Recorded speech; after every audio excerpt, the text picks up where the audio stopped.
Introducing the all-new Italiano range of pizza. Pizza Ultimo. Pizza Hut. Although they provide the country with its staple food, farmers are most often the worst affected by natural disasters and neglect. News First correspondent USA Bandara filed this report on a disease that is spreading rapidly in paddy lands in the Hambegamu area.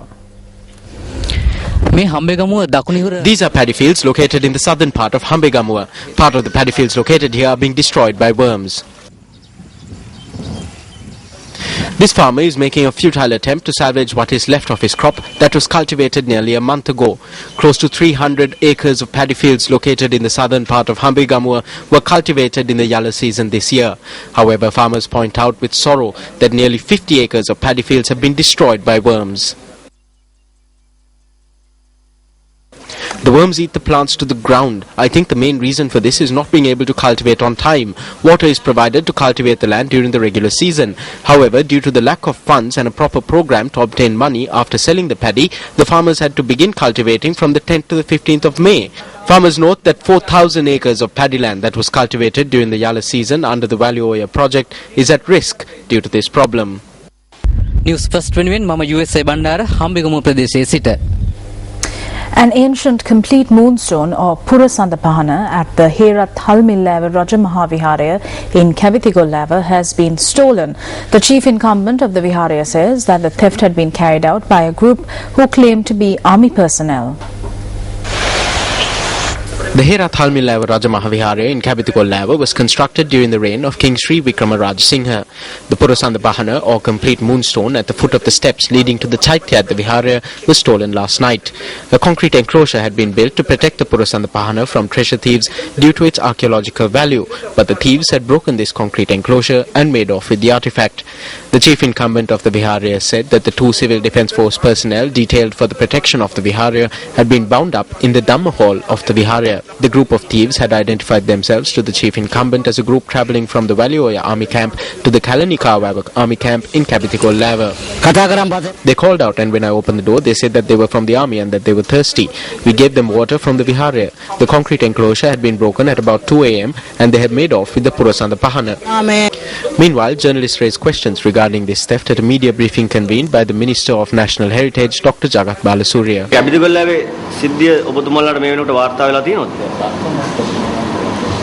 පොලිසියට වාර්තා වෙලා තියෙනවා මෙහෙම දැන් අපේ මෙහි තියෙන පොලිසියට වාර්තා වෙලා නැහැ. ඒ කියන්නේ අපේ දෙපාර්තමේන්තුවේ. The increasingly futile search for the body of a youth who drowned recently when a raft capsized on the Kaluganga in Ratnapura continue today. The bodies of the youth's father and sister, who also drowned in the incident, were recovered a few hours after the incident on Sunday. I am standing behind the main market complex in Ratnapura on the banks of the Kaluganga, where today as well officers attached to the life-saving unit of the Ratnapura police searched for the body of the missing youth. This location is about 8 kilometers downriver from where the incident occurred. Although search operations have been ongoing for the past 3 days, the body of the youth is yet to be found.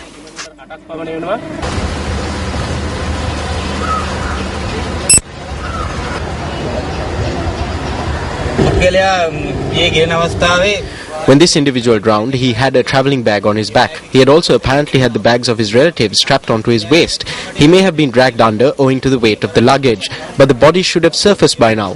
We are searching to see if the body is lodged anywhere.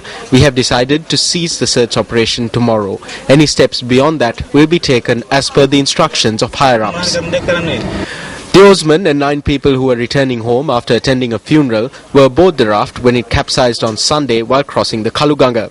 Although 7 of those aboard were rescued, a father, daughter and son were washed away by the current.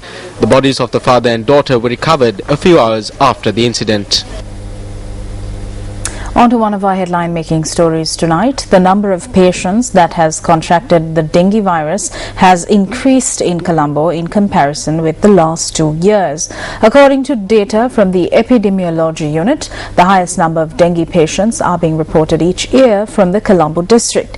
3 dengue-related deaths were reported from Colombo over the past 5 months. 13,675 dengue patients were reported in the island in the first 5 months of this year, of which 3,506 cases were reported from the Colombo district. 1,776 people have contracted the dengue virus in the Kurunegala district, while 1,523 dengue cases were reported from the Gampaha district.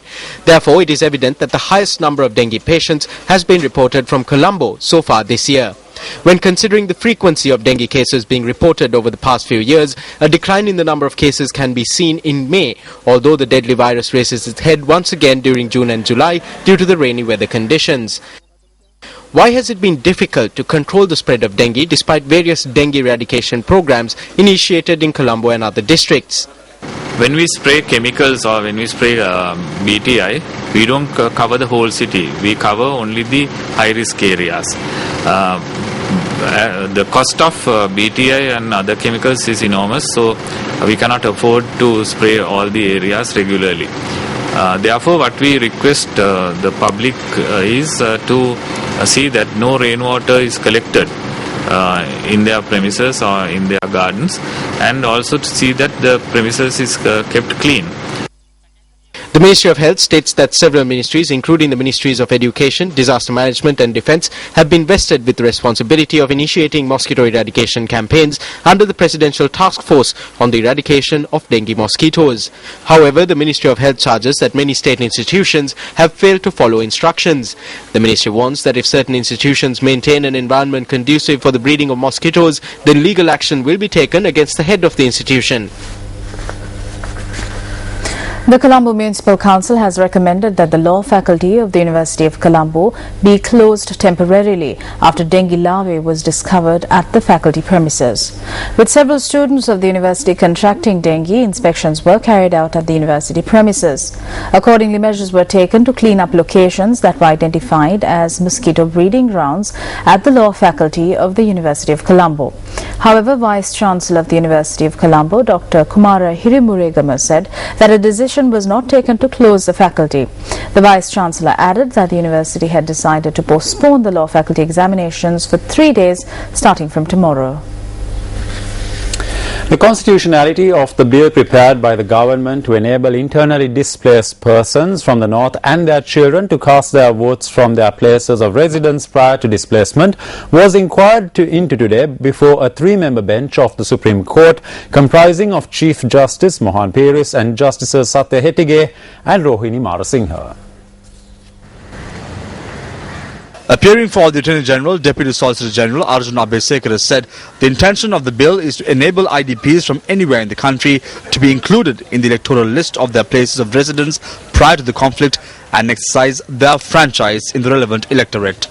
The DSG added that those who wish to do so must obtain a certificate from the respective Brahman Ladari to include their names in the electoral list.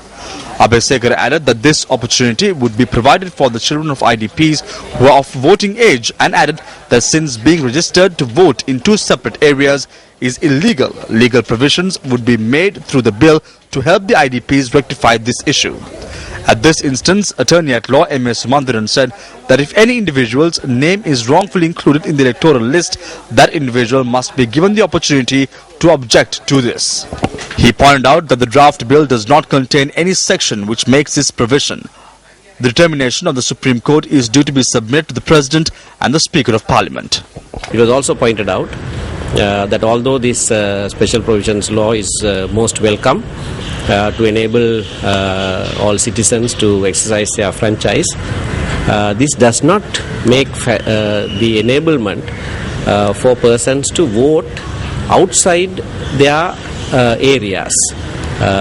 So the Commissioner of Elections under this law will not be able to make special arrangements for votes to be cast outside of the north and east if elections are held in the north and east. That lacuna in the law was also explained to court. Colombo High Court Judge Kumuduni Vikramasinghe today sentenced the accused in a bomb attack in Dehiwala which claimed the lives of 56 individuals and injured 27 to rigorous imprisonment. The suspects confessed to conspiring and carrying out the attack in question. 1,706 charges were filed against Sinappu Sinarasa, Suppaya Sedaran, Chittasena Thirumaha and Ramani. 10 years of rigorous imprisonment was handed down to the first two defendants in the case, while a 5-year rigorous imprisonment was handed down to the female respondent. According to the accused confessing to the crime, 1,704 charges were withdrawn. Various measures taken to prevent a dengue epidemic in the Colombo district. Awareness programs and cleanup activities. Legal action to be taken against those who maintain an environment conducive for the breeding of mosquitoes. Steps taken to use the BTI bacteria. However, an increase in the number of dengue patients in Colombo compared to last year. Shouldn't appropriate attention be focused at least now to eradicate dengue? A ceremony was held to confer a decoration by the government of Japan upon Dr. S.M. Punchibanda, the senior advisor of the Japan International Cooperation Agency or JICA in Sri Lanka. The ceremony was held at the Japanese ambassador's residence in Colombo. Dr. Sabapati Mudiyansalage Punchibanda was conferred the title of the Order of the Rising Sun and Silver Rays by the government of Japan yesterday. He was awarded this title for his contribution in enhancing relationships between Japan and Sri Lanka, mainly in the promotion of Japanese agriculture, technology and language.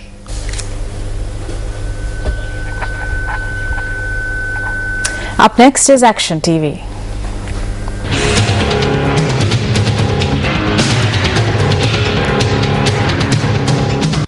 The 13th Amendment to the Constitution devolved power to the provincial councils through certain powers it vested solely with the provincial councils. The objective of the 13th Amendment was to increase the service that is being rendered to the citizens of the country. Therefore, the provincial councils should pay foremost attention to effectively carrying out those powers that have been vested with them by the amendment. The subject of rural development is one such power that was vested solely with the provincial councils. Therefore, provincial councils should establish the Rural Development Charter if they are to effect this power. Therefore, the provincial councils should establish the Rural Development Charter if they are to exercise this power. In this backdrop, the Central Provincial Council has not developed a charter, even though the Provincial Council has been in existence for over 25 years. However, like preparing the birth certificate before the birth of the child, this Provincial Council established a department for this purpose. We had highlighted on previous occasions, quoting the queries raised by the Auditor General's Department, that this Rural Development Department was functioning in blatant violation of the principles of good governance. Of the 25 years that this council has been in existence, the Chief Minister, who was in office for more than 10 years, highlighted the need to establish this charter after Action TV highlighted the need for the same on 5 occasions. This was notified to the Secretary of the Provincial Rural Development Ministry on the 12th of February this year. In the wake of the Chief Minister making this request to the Provincial Rural Development Ministry, the Governor of the province on the 13th of March notified Action TV of the need to have this charter in place. Having taken into consideration the revelations made by Action TV, we are taking steps to submit a bill to the Council with the intention of passing it before May this year. It is true that there are a number of issues at the Rural Development Department.